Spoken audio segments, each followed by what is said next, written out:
What's going on, Maximal Beings? It's Doc Mock here with MaximalBeing.com. And this week I figured it was good in our journal club to discuss something that's mathematically incorrect and based on Broscience. What I'm talking about is hydration. Something that seems so simple, drink liquids, but it's done incorrectly time and time again. The science is filled with misinformation, guidelines recommend crazy things, and your physician or healthcare provider may not know all of the facts. So let's continue onwards to our journal club. And if you haven't done so already, just hit the thumbs up down below and subscribe to our YouTube channel. So water everywhere. Our body is composed of about 60 to 70% of water. It's a vital component of our well-being and fuels majority of our cellular processes. But how do we get back to obtaining that 60 to 70% when we do things that require high athletic demand? Well, we can lose our water various ways, not just through sweating and exercise, but also through urination. And you also lose some even by breathing or talking through your lungs. The gut also is a source of which you can lose a lot of water. And obviously that's of particular importance for people that have contracted illnesses that cause looser stools or diarrhea.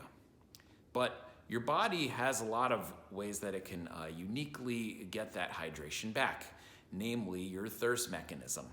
Your body has things that are in your brain as well as in your kidneys and your adrenal glands, which we discussed in a prior podcast, link down below, that all help to manage your water intake as well as your sodium.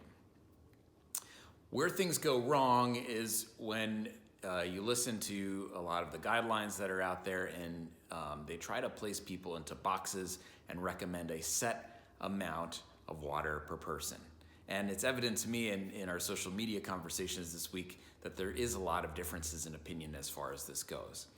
When I was going through medical school, we learned about 6 to 8 8-ounce glasses a day is recommended for all people. Also, if you look at the nutritional guidelines, they recommend about 2.7 liters a day, so roughly 12 8-ounce glasses of water for women, and about 3.7 liters a day for men. That's roughly 16 8-ounce glasses of water per day. I've also heard things like 40% of your weight in terms of volume and half of your weight in terms of volume. All of these things are not correct because as an individual, you are truly a unique and special person. How do you hydrate?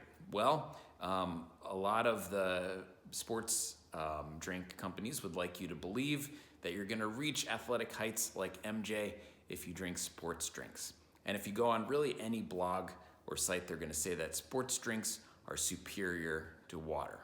Also, if you look at a lot of the studies, they will actually determine that sports drinks are superior to water due to this phrase that was termed by advertising agencies called electrolytes.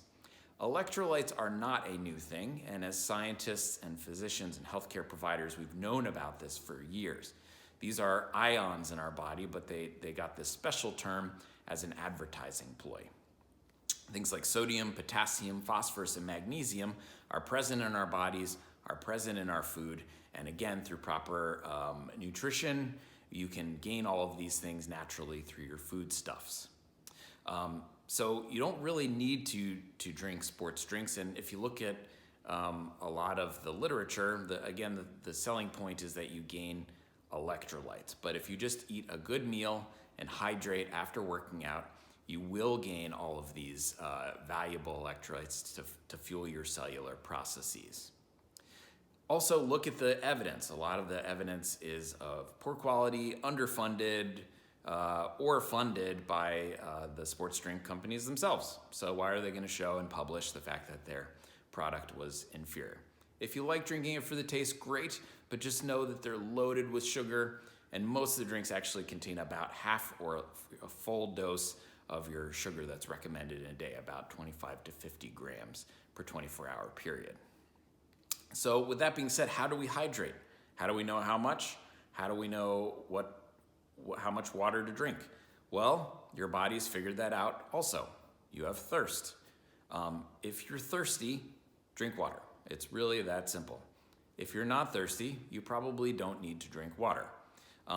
This, of course, excluding people that have alterations in their thirst mechanisms or underlying psychopathology, which may make you obsessively drink water. But for most of us, if you're thirsty, just drink water.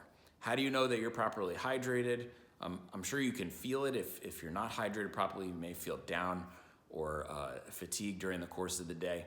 And you'll know that you are properly hydrated by testing your skin, if your skin is nice and smooth and soft, or if you're making urine and that urine is kind of a lighter color, then you are properly hydrated during the course of the day.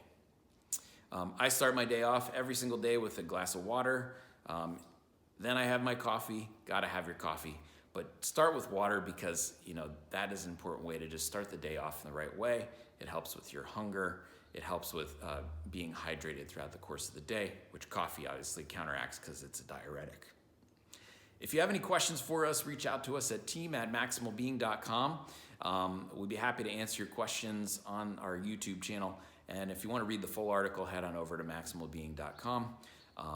And until next time, Maximal Beings, this is Doc Mock, and I'm here on your pathway to wellness.